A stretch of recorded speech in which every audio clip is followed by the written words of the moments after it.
दोस्तों, आज हम एस ब्लॉक एलिमेंट्स के बारे में अध्ययन करेंगे।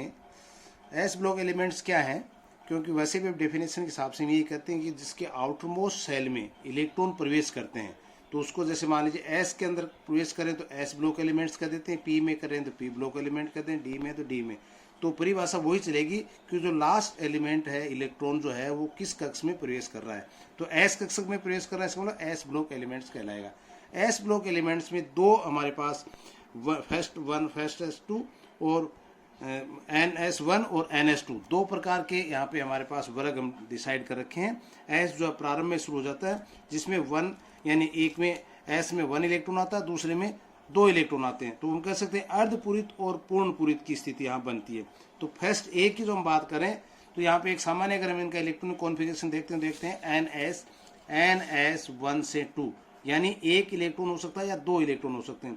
तो फर्स्ट ए की बात कर सकते हैं या सेकंड ए, ऐसे भी लिख सकते हैं इसको। तो जिसमें NS1 और NS2, इसका मतलब एक में वो एलिमेंट्स आएंगे जिसके अंदर आउटर मोस्ट सेल में एक ही इलेक्ट्रॉन होगा, यानी अर्धपूरित होगा एस कक्षक। क्योंकि एस कक्षक हम देखते हैं जिसमें 2 इलेक्ट्रॉन अधिकतम आ सकते हैं, और एक वो कक्षक हुआ जो सेकंड ए की बात करें जिसमें कि पूर्ण पूरित होगा, 2 इलेक्ट्रॉन पूर्ण भरे हुए होंगे। तो इनको इस प्रकार से हम कह सकते हैं the element in which the last electron enter in the s subshell is called as s block element. सामान्य फॉर्मूला होता है NS12 इलेक्ट्रॉन, जैसा आपको पहले मैंने बताया। ये दो प्रकार के होते हैं, एल्कली मेटल्स और alkaline earth metals. Alkali metals क्यों हैं? क्योंकि इनके ऑक्साइड और हाइड्रोक्साइड जो है वो नेचर में बेसिक कैरेक्टर्स शो करते हैं। इसी प्रकार से एल्कलाइन अर्थ मेटल्स नेचर के अंदर ये भी ऑक्साइड और हाइड्रोक्साइड बेसिक करेक्टर तो करेंगे, इसके साथ इनका जो सोर्स जो हम कह सकते हैं वो क्या है, इनका अर्थ क्रस्ट से मिलते हैं ये, इसलिए इनका नाम एल्कलाइन अर्थ मेटल्स कह दिया। यहाँ पे देखिए आप hydrogen, lithium, sodium, potassium, rubidium, caesium, francium.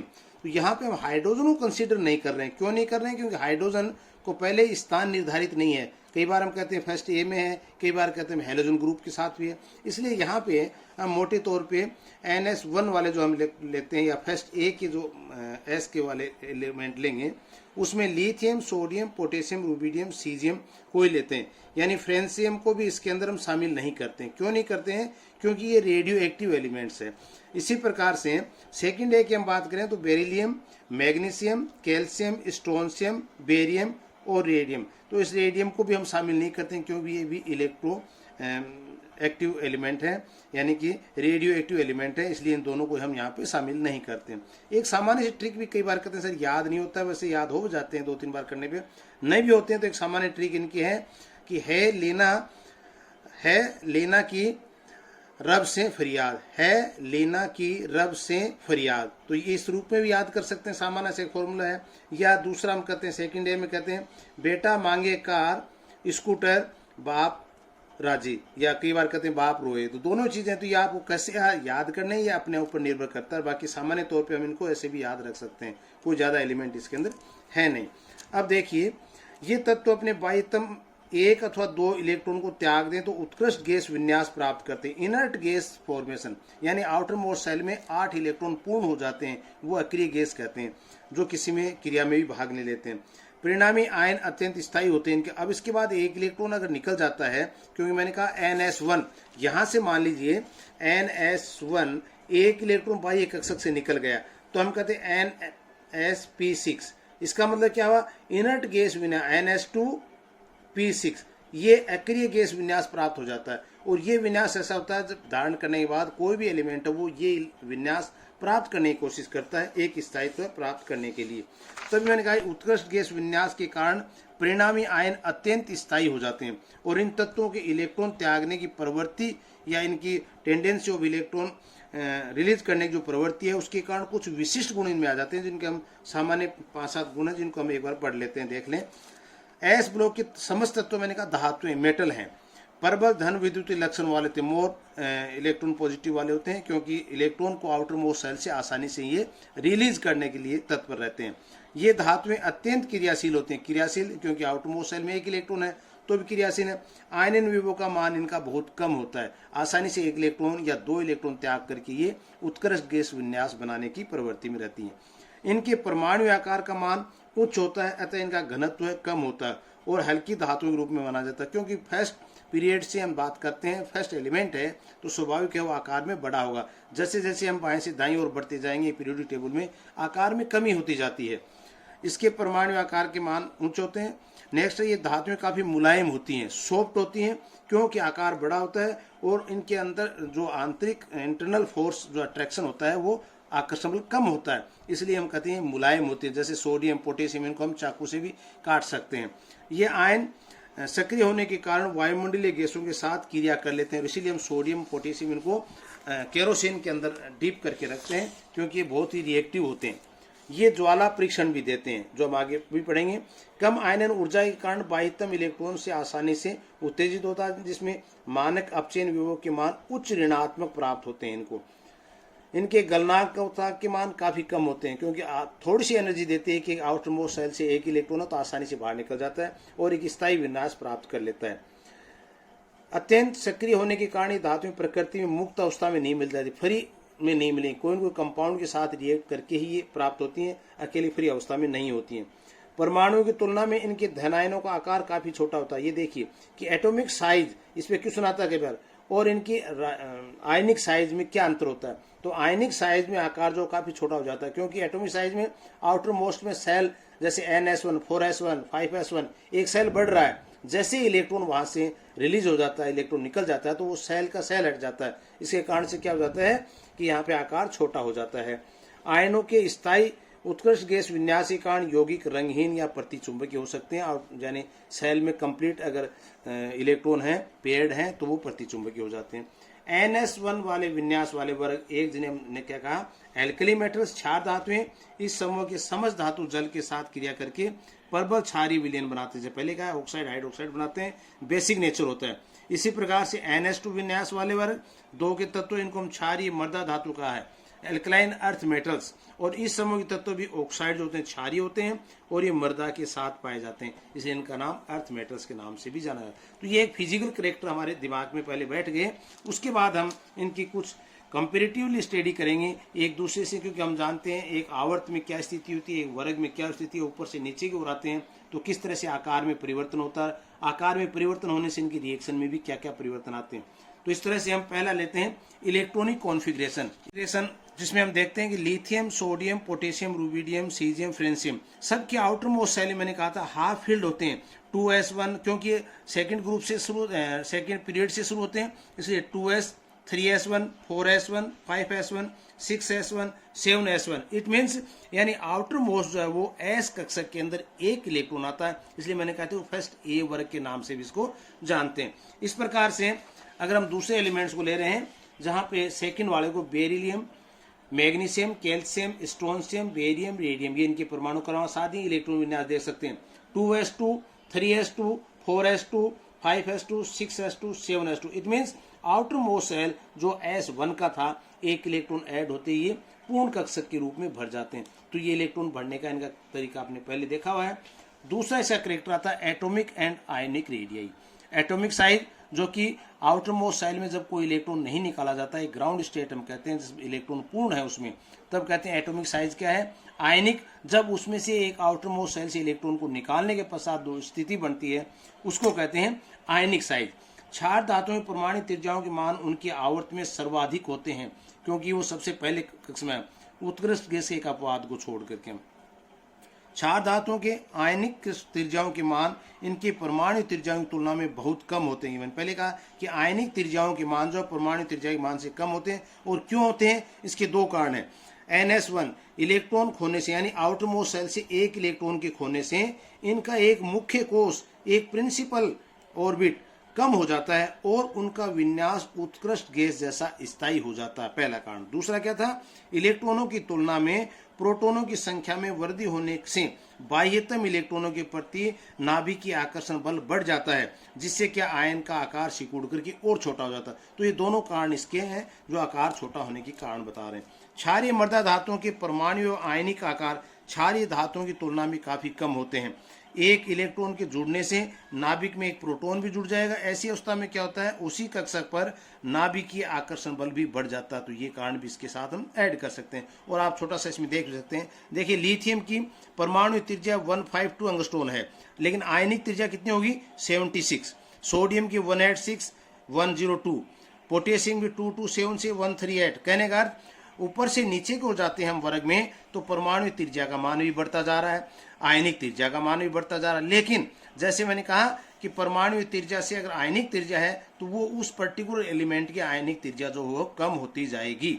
इसी प्रकार से सेकंड ए में हम देखते हैं बेरिलियम से लेकर के रीनियम तक की भी कि परमाणु धातु की त्रिज्या जैसे बेरियम की 112 है, यहाँ आप देखते हैं कि आयनिक त्रिज्या देखते 45, मैग्नीशियम 160 72, कैल्शियम 197 100। इसका मतलब ऊपर से नीचे की ओर आने पर यह आयनिक त्रिज्या या परमाणु त्रिज्या बढ़ती जाएंगी, लेकिन जैसे इनकी परमाणु और आयनिक त्रिज्या का कंपैरिजन करते हैं तो आयनिक त्रिज्या का मान जो है वो कम ही आएगा। इसके बाद तीसरा पॉइंट हम लेते हैं कि आयोनाइजेशन पोटेंशियल। आयोनाइजेशन पोटेंशियल क्या होता है, आउटर मोस्ट सेल से इलेक्ट्रॉन को निकालने के लिए जो परमाणु को हम एनर्जी दी जाती है, ऊर्जा दी जाती है, जिससे कितनी आसानी से वो इलेक्ट्रॉन निकल सकता है। एक इलेक्ट्रॉन निकल रहा है, इसका प्रथम आयनन ऊर्जा, दो इलेक्ट्रॉन निकल रहे हैं द्वितीय आयनन ऊर्जा। तो प्रथम आयनन ऊर्जा क्योंकि एक ही इलेक्ट्रॉन को निकाल रहे हैं, जैसे NS1 की बात करें तो एक इलेक्ट्रॉन निकालने के पश्चात इनके पास NS2 अर्थात NS2P6 जो कि उत्कृष्ट गैस विन्यास प्राप्त हो गया, ये स्थिति आ जाएगी। इसी प्रकार से सेकंड वाले में पहला इलेक्ट्रॉन निकालने के लिए हम कहते हैं ऊर्जा ज्यादा की आवश्यकता पड़ेगी क्योंकि वो पहले से पूर्ण भरा हुआ कक्षक है। तो इसी में आप देख लीजिए क्षार धातुओं के इलेक्ट्रॉन को निकालने के लिए बहुत कम ऊर्जा की आवश्यकता पड़ती है। क्षार कौन से, फर्स्ट ए वर्ग वाले, जिसके आउटर मोस्ट सेल में NS1 1 इलेक्ट्रॉन था। अतः आयनन विभव के मान भी किसी भी आवर्त में न्यूनतम होंगे। इसके सीजियम के न्यूनतम आयनन विभव 376 किलो जूल पर मोल के कारण इसका उपयोग फोटो सेल्स में भी करते हैं। ये कई बार पूछ लेते हैं, फोटो सेल में कैथोड के रूप में किया जाता है, इसका प्रयोग क्यों किया जाता है, क्योंकि आयनन विभव का मान के कारण। यहाँ देखिए सोडियम क्लोराइड एक स्थायी लवण है लेकिन NaCl2 KCl2 लवण नहीं। यह क्वेश्चन क्या आ जाता है, क्या कारण है NaCl बनता है NaCl2 नहीं बनता है, KCl बनता है KCl2 नहीं बनता है। कारण क्या है, NaCl को हम देखेंगे सोडियम के +1 स्थिति, क्योंकि आउटर मोस्ट सेल में एक इलेक्ट्रॉन है, एक ही संयोजकता है, पोटेशियम भी एक ही संयोजकता है। दूसरा इलेक्ट्रॉन निकालने के लिए इसके उत्कृष्ट गैस विन्यास में से निकालना होगा जो कि संभव नहीं होता है, इसलिए ये NaCl2 और KCl2 नहीं बनते। तो ऐसे क्वेश्चन कई बार पूछ लेते हैं। अर्थात एक इलेक्ट्रॉन खोने के बाद क्षार धातु जो धनायन बनाते हैं उसमें क्या क्या विशेषता हो जाती है, स्थायी उत्कृष्ट गैस प्राप्त कर लेता है, दूसरा बहुत छोटा आकार हो जाता है और इलेक्ट्रॉनों की तुलना में नाभिकीय प्रोटॉन में वृद्धि हो जाती है। तो ये तीनों कारण उसके लिए इफेक्टिव होते हैं, जिसके कारण से NaCl2 नहीं बनता है और NaCl ही बनता है। यहाँ आप देख सकते हैं लिथियम की फर्स्ट आयोनाइजेशन पोटेंशियल कितनी है, 520 किलो जूल पर मोल है, सोडियम की 496 है, लेकिन सेकेंड आयोनाइजेशन एनर्जी देखिए लिथियम कितनी है 7298 किलो जूल पर मोल, यानी 7298 किलो जूल। कितना अंतर आ गया, यानी पहले 520 जूल थी और उसके बाद कितनी बढ़ गई, ये किलो जूल। इसी प्रकार से सोडियम में देखिए आप 4562 4562 किलो जूल पर मोल। इसका मतलब अंतर क्यों आया, मैंने कहा था ना कि आउटर मोस्ट सेल की स्थिति कैसी है, उत्कृष्ट गैस विन्यास प्राप्त कर लिया या पूर्ण भरा हुआ है तो मान के लिए ऊर्जा का मान ज्यादा आएगा। ये एक एग्जाम्पल के रूप में भी बताया है कि नोबल गैस NS1 वाले में ये फर्स्ट आयोनाइजेशन एनर्जी है, ये नोबल गैस से 1 इलेक्ट्रॉन, आवश्यक ऊर्जा की मात्रा कम है क्षार धातु में, लेकिन क्षारीय मृदा धातु में आवश्यक ऊर्जा की मात्रा ज्यादा होगी क्योंकि NS2 पूर्ण भरा हुआ कक्षक है। इसीलिए मैंने कहा कि फर्स्ट आयोनाइजेशन पोटेंशियल फॉर किसकी, NS2 की, यानी क्षारीय मृदा धातु की एनर्जी ज्यादा होती है first ionization potential for first कौन से, क्षार धातुओं से। तो ये एक अंतर आप देख सकते हैं। इसी प्रकार से सेकेंड आयोनाइजेशन पोटेंशियल की हम बात करें, सेकेंड आयोनाइजेशन पोटेंशियल ज्यादा होती है किसकी, एक्स क्या है, मैंने कहा था क्षार धातु X है, और सेकेंड आयोनाइजेशन पोटेंशियल वाई क्या है, क्षारीय मृदा धातु, क्योंकि वाई इसलिए आ गया क्योंकि एक इलेक्ट्रॉन बच गया जो आसानी से निकल सकता है, इसलिए सेकेंड आयोनाइजेशन एनर्जी जो है वो क्षारीय मृदा धातु की कम होती है। द्वितीय इलेक्ट्रॉन के निकलने पर आयनन उत्कृष्ट गैस प्राप्त कर लेते हैं और इसके कारण क्या उसका मान प्रथम आयनन विभव की तुलना में अधिक हो जाता है, जो अभी अपन ने इसकी बात की। तो यहाँ भी आता है कई धातु +2 संयोजकता ही दर्शाते हैं +1 नहीं, जो अभी अपन ने सेकंड क्षारीय मृदा धातु में कर सकते हैं। जैसे हमने क्षारीय धातु में कहा कि +1 ही दर्शाते हैं, +2 नहीं दर्शाते हैं। परंतु क्षारीय मृदा धातु +2 ही दर्शाते हैं, +1 नहीं दर्शाते हैं। क्यों? क्योंकि जब आयनाइजेशन एनर्जी हम उसको देते हैं तो एक इलेक्ट्रॉन निकालने के लिए जितनी ऊर्जा दी जाती है उसी ऊर्जा के अंदर दूसरा इलेक्ट्रॉन भी निकल जाता है। तो क्या कहेंगे कि +2 इसकी संयोजकता वो ज्यादा प्रभावी है, ज्यादा स्थायी है देन +1, यानी उसी एनर्जी में दोनों निकल रहे हैं। तभी हमने कहा MgCl2 बनता है लेकिन MgCl नहीं बनता है। क्षार धातुओं की क्रियाशीलता अधिक होने के कारण उन्हें हम किस में रखते हैं? केरोसिन ऑयल में रखते हैं उदासीन बनाने के लिए। सीजियम सर्वाधिक प्रबल अपचायक होता है। वर्ग में आयनन विभव के उच्चतम मान होने के बावजूद भी लिथियम की अपचायक क्षमता अपेक्षा से अधिक है, लगभग सीजियम जितनी। क्यों है? इसकी सर्वाधिक जल योजन ऊर्जा के कारण। आयन अत्यंत छोटे आकार होने के कारण इसमें लिथियम प्लस के जल योजन ऊर्जा का मान बहुत उच्च होता है। अतः जलीय विलयन अवस्था में लिथियम एक प्रबल अपचायक की भांति व्यवहार, तो हम कहते हैं सीजियम में थी, लेकिन क्योंकि यहाँ पे लिथियम है जो छोटा आकार होने के कारण और जल योजन ऊर्जा का मान ज्यादा होने के कारण। अगला आता है पॉइंट इसमें electronegativity and standard reduction potential, यानी इलेक्ट्रोनेगेटिविटी विद्युत ऋणात्मकता का क्या प्रभाव पड़ता है। तो क्षार धातुओं की प्रकृति इलेक्ट्रॉन त्यागने की रहती है, ग्रहण करने की नहीं। अर्थात ये प्रबल धन विद्युतीय तत्व हैं जो पहले अपने बताया, इनकी विद्युत ऋणात्मकता के मान अत्यंत कम होते हैं जो इनसे नीचे जाने पर कम होते जाते हैं। जैसे सोडियम, लिथियम, सोडियम, पोटेशियम रूप में देखेंगे। लिथियम के अंदर इलेक्ट्रोनेगेटिविटी क्या है? 0.98, सोडियम की और कम होगी 0.93, पोटेशियम की और कम होगी तो कम होती हुई जाती है इनकी। इलेक्ट्रॉन त्यागने की प्रबल प्रवृत्ति के कारण इनके मानक अपचयन विभव के मान उच्च ऋणात्मक होते हैं। ये इलेक्ट्रॉन की आउटर मोस्ट सेल में पाए जाने की स्थिति के ऊपर निर्भर करता है। क्षारीय मृदा धातुओं के भी विद्युत ऋणात्मकता के मान अत्यंत कम होते हैं, लेकिन ये मान क्षार धातुओं से उच्च होते हैं, उनसे ज्यादा है। ये समस्त तत्व तीव्र अपचाय की भांति व्यवहार करते हैं क्योंकि आयनन विभव विद्युत ऋणात्मकता के कम मान होते हैं जिसे इलेक्ट्रॉन त्याग सकते हैं, ग्रहण नहीं करते हैं। फिर है अक्रेंस, या इसको कह सकते हैं पाए जाने की स्थिति। तो ये भी सामान्य कई बार पूछ लेते हैं इनके कंपाउंड्स। बेरिलियम प्रकृति में बहुत कम मात्रा में पाया जाता है। प्रकृति में प्रचुर मात्रा में पाए जाने वाले तत्वों में क्या है?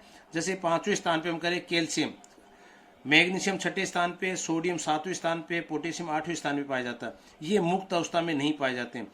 सोडियम अकेले, मैंने पहले कहा फ्री स्टेट में नहीं होती, ये नमक के अतिरिक्त किसमें? बोरेक्स के रूप में पाया जाता है। तो ये कई बार फॉर्मूले पूछ लेते हैं, जरूर आप ध्यान रखना।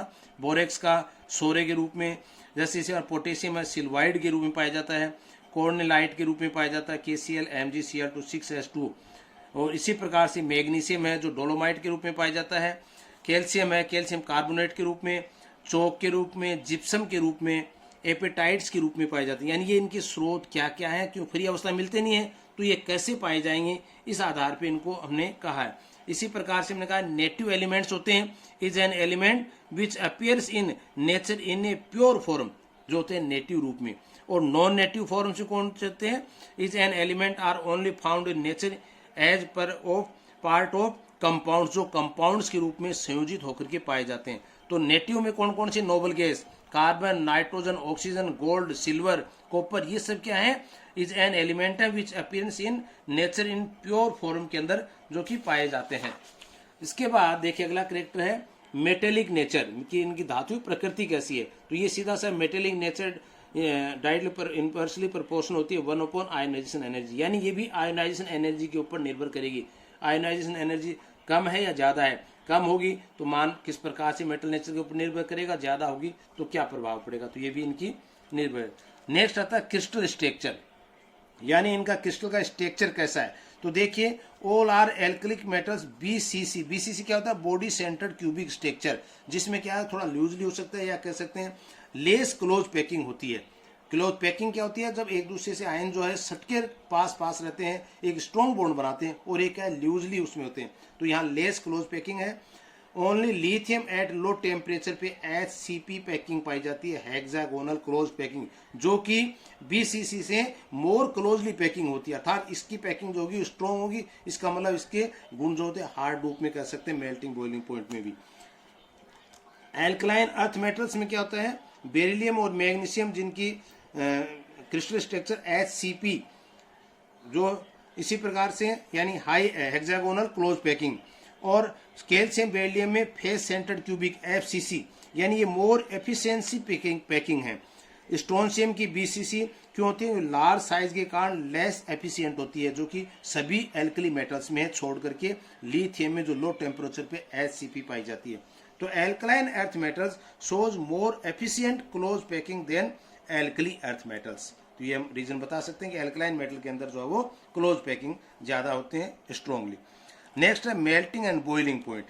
Alkali metals on moving down the group size increase. हम जानते हैं कि वर्ग में जब ऊपर से नीचे की ओर जाते हैं साइज बढ़ती हुई जाती है, पैकिंग डिक्रीज। तो इससे क्या है, और स्पेस बनता गया है परमाणुओं के अंदर, तो वहां पे पैकिंग क्या होगी, डिक्रीज होती जाएगी। So melting and boiling point decreases. इसलिए क्या हो जाते हैं, सॉफ्ट होते हैं, डेक्टाइल होते हैं। सोडियम पोटेशियम मैंने कहा था नाइफ से भी काट सकते हैं। लो इलेक्ट्रिक एनर्जी, इसका मान भी क्रिस्टल एनर्जी जो होती है जालक ऊर्जा, उसका मान भी कम होता है। लेकिन एल्कलाइन अर्थ मेटल्स में इरेगुलरिटी पाई जाती है। वहां हमने कहा ऊपर से नीचे की ओर आते हैं तो मेल्टिंग बॉइलिंग पॉइंट का मान कम होता जाता है। यहाँ पे थोड़ा सा अंतर है। देखिए atomic size different crystal very करती है। इसमें वे किस प्रकार से, beryllium, magnesium, strontium, barium, magnesium, यानी वहां पे वो स्थिति नहीं है कि जिस प्रकार से हम इसको कह रहे थे कि बेरिलियम, कैल्शियम, स्ट्रोंशियम, मैग्नीशियम की तरह ले रहे थे। इसी प्रकार से बेरिलियम, बेरियम, यहाँ अंतर आ गया, कैल्शियम, स्ट्रोंशियम, फिर मैग्नीशियम। तो ये जो अंतर जो वेरी कर रहा है ना, वो किस लिए कर रहा है, एटॉमिक साइज के कारण सेकंड ए ग्रुप के तत्वों में बॉइलिंग और मेल्टिंग पॉइंट का अंतर शो कर रहा है। तो एल्कली अर्थ मेटल्स ब्राइटली होते हैं, हाई मेल्टिंग बॉइलिंग पॉइंट होते हैं एल्कली अर्थ मेटल्स में, हाई डेंसिटी होते हैं, हाई इलेक्ट्रिक एनर्जी होती है इनके अंदर। नेक्स्ट आता है इसके अंदर एक फ्लेम टेस्ट की बात करते हैं। फ्लेम टेस्ट में क्या है, due to high electron energy. तो फ्लेम टेस्ट किस लिए बनता है, आपको पता है कि ग्राउंड स्टेट में जब इलेक्ट्रॉन है और ये एक्साइटेड होकर के कहाँ जाता है, हायर स्टेट में, ये एक्साइटेड स्टेट है, यहाँ पे इलेक्ट्रॉन आ गए। लेकिन जैसे एनर्जी कम होती है तो इलेक्ट्रॉन वापस क्या होता है, इन पथ के द्वारा वापस नीचे आता है, और नीचे आता है उस समय ये मान जो है लेमडा का मान कौन सी एब्जॉर्बेंस वेवलेंथ की एब्जॉर्ब करता है उसके आधार पर निर्भर करता है इनका कलर जो है वो कैसा शो करेंगे। तो क्या कारण है, due to high ionisation energy of alkaline earth metals beryllium and magnesium do not give colour of the flame test. ये फ्लेम टेस्ट नहीं देते हैं, कौन, बेरिलियम और मैग्नीशियम। किस कारण से, हाई आयोनाइजेशन पोटेंशियल के कारण। Electron present in atom observe energy from flame and are excited to higher energy level. उच्च ऊर्जा कक्ष में चले जाएंगे। And when these electron fall back to ground state, वापस ग्राउंड स्टेट में आएंगे तो इमिट एनर्जी निकालेंगे, जिसके कारण से क्या होगा कि different wavelength imparting colour of the flame, different wavelength के द्वारा ये कलर जो वो शो करेंगे। तो इनके कलर को हम बता सकते हैं। इसके बाद हम आगे लेते हैं, इसमें कुछ रिएक्शंस की बात भी करते हैं क्योंकि चैप्टर थोड़ा लंबा है। केमिकल रिएक्शन में पहली रिएक्शन विद एटमॉस्फेरिक ऑक्सीजन के साथ हम ले सकते हैं। तो ऑक्सीजन के साथ क्रिया करने पे ये सामान्य ऑक्साइड बना सकते हैं, परऑक्साइड बना सकते हैं, सुपर ऑक्साइड बना सकते हैं। कारण क्या है, लिथियम जो एक सामान्य ऑक्साइड बनाता है, कारण छोटे आकार और उच्च आयनाइजेशन पोटेंशियल के कारण। सोडियम जो है वो परऑक्साइड बनाता है, बड़े आकार व निम्न आयनाइजेशन पोटेंशियल के कारण। जबकि अन्य सुपर ऑक्साइड बनाते हैं, ये भी परऑक्साइड और सुपर ऑक्साइड इसलिए बनाते हैं क्योंकि इनके बड़ा आकार होता है और आयनाइजेशन पोटेंशियल का मान भी उच्च होता है, इसके कारण से निम्न होता है, इनका उच्च नहीं निम्न होता है इसलिए। इसी प्रकार से सेकंड ए वर्ग की हम बात करें, बेरिलियम से ऑक्सीजन क्रिया कैल्शियम ऑक्साइड, ये क्रियाएं अप्रभावी होती है, यानी अधिक स्थायी होने के कारण क्या होती है, इनके ऊपर क्रियाएं नहीं होती हैं।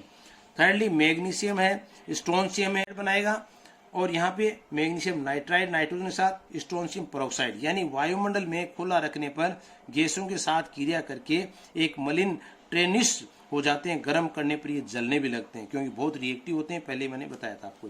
दूसरा आता है रिएक्शन विद वाटर, पानी के साथ जब क्रिया करते हैं। तो मैंने बताया ऑक्साइड और हाइड्रोक्साइड एक बेसिक कैरेक्टर शो कर रहे थे, उसमें रीजन था सोडियम के साथ H2 क्रिया करें, सोडियम हाइड्रोक्साइड बनाता है, हाइड्रोजन मुक्त करता है। एथेनॉल के साथ एसिडिक प्रॉपर्टी के साथ। इसी प्रकार से क्षार धातु में आयनाइजेशन पोटेंशियल अत्यंत कम होने के कारण ये जल व एक्टिव सक्रिय हाइड्रोजन यौगिकों के साथ क्रिया करके हाइड्रोजन मुक्त करते हैं। एक्टिव का मतलब जैसे एसिटिलीन ले लिया तो एक्टिव हाइड्रोजन है इसके अंदर, ये आसानी से हाइड्रोजन इसको लेकर के हाइड्रोजन को मुक्त कर सकता है और सोडियम एस्टेट बना सकता है एस्टाइन में। इसी प्रकार से सेकंड ए ग्रुप के अंदर बात करें तो बेरिलियम H2 के साथ कोई क्रिया नहीं देता है, लेकिन मैग्नीशियम है, कैल्शियम है, इस सब के हाइड्रोक्साइड्स बनाते हैं, हाइड्रोजन मुक्त करते हैं। तो क्षारीय मृदा धातुओं के आयनाइजेशन पोटेंशियल के मान ऊपर से नीचे जाने पर घटते जाते हैं, अत्यधिक अभिक्रिया भी इसमें बढ़ती जाएगी। इसके बाद अगली रिएक्शन आती है अपने पास विद नॉन मेटेलिक एलिमेंट्स की, यानी अधातुओं के साथ। ये अधातु तत्वों के साथ अभिक्रिया करके आयनिक यौगिक बनाते हैं। जैसे ये मेटल है कोई भी, ये X2 के साथ क्रिया 2MX क्षार धातु में जो बात की। इसी प्रकार से M-X2 यानी ये सेकेंड वर्ग की हमने धातु ली। X2 हमारे पास हेलोजन है जिसमें फ्लोराइड हो सकता है, क्लोराइड हो सकता है, ब्रोमाइड हो सकता है, आयोडाइड हो सकता है। और मेटल हमारे पास जो पहले से हैं किस प्रकार के MgCl2 जैसे बना रहा था, है ना। तो यहाँ क्लोरो ब्रोमो ये सब क्या X की मान है। सोडियम मरकरी के साथ क्रिया करके सोडियम अमलगम, ये नाम से कई बार पूछा जाता है, सोडियम अमलगम कैसे प्राप्त करते हैं। क्षार धातुओं की मरकरी के साथ अभिक्रिया करवा करके, अमोनिया के साथ क्रिया करा करके भी ये सो क्या करते हैं सारी रिएक्शन कि प्रबल अपचायक एवं विद्युत का सुचालक है ये सभी।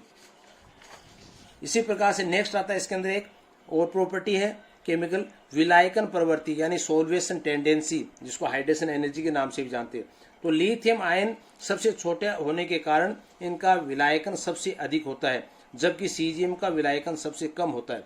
तो जल योजित लिथियम आयन की कुल त्रिज्या का मान विलायकन सीजियम आयन की त्रिज्या से अधिक हो जाता है। वैसे तो ये होना चाहिए था कि यहाँ पे जो बात करें सीजियम का ज्यादा होना चाहिए था, लेकिन क्या कह रहे हैं कि लिथियम और सीजियम में जब जल योजित ऊर्जा, जब जल के अणु जुड़ जाते हैं, प्राइमरी सेल बनती है, उसके बाद उन जल के अणुओं के चारों ओर सेकेंडरी सेल बनती है। वो अणु जो है इसके साथ बंध नहीं बनाते हैं, लेकिन अट्रैक्शन फोर्स एक रहता है। तो वो प्रवृत्ति जो लिथियम में ज्यादा पाई जाती है, इसलिए मैंने कहा कि जल योजित लिथियम आयन की कुल त्रिज्या का मान जो वो बढ़ जाता है। और इस कारण से क्या हो जाता है, इसके अंदर लिथियम में देखिए आप आयनिक त्रिज्या 0.75, चालकता 33.5 है। जल योजित आयन की त्रिज्या ये है, लेकिन जल योजित संख्या कितनी है 25.3 मोल।